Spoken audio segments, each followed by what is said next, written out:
పేదలకు సేవలను ప్రేమను అందించేది తమ ప్రభుత్వం అన్నారు సీఎం రేవంత్ రెడ్డి. ప్రజాపాలనను ఎల్బీ స్టేడియం నుంచే ప్రారంభించామన్నారు. 4 కోట్ల మందికి శాంతి సంక్షేమ కార్యక్రమాలను అందిస్తున్నామన్నారు.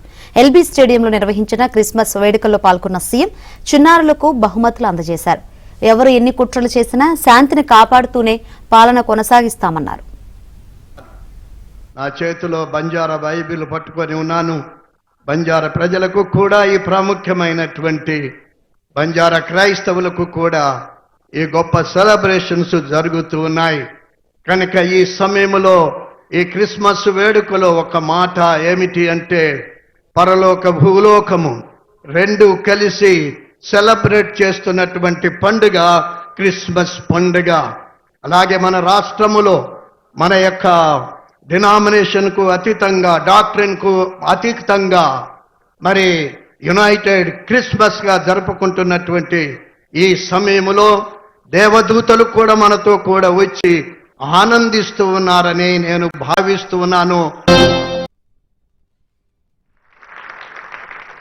ఇదే కాకుండా ఇదే వేదిక మీద ఇదే మాసంలో డిసెంబర్ 7, 2023 నాడు పేదలు ఎన్నుకున్న ప్రభుత్వం, పేదలకు సేవను ప్రేమను అందించే ప్రభుత్వం, ప్రజాపాలనను ఇక్కడనే ప్రమాణ స్వీకారం చేసి బాధ్యత చేపట్టి 4 కోట్ల తెలంగాణ ప్రజలకు ఈరోజు శాంతిని అందించడమే కాకుండా సంక్షేమ పథకాలను ఈరోజు పేదలకు చేరవేస్తున్నాము.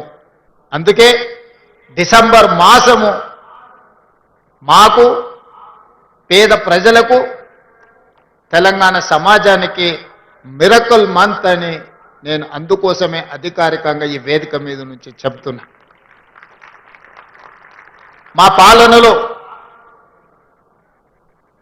ప్రభువు బోధనలను, వారిచ్చిన సందేశాన్ని, వారు ఏమి కోరుకున్నారో, మేము ఎవరికి చెరువ కావాలని వారు భావించినరో ఆ స్ఫూర్తితో మా ప్రభుత్వం పనిచేస్తుంది.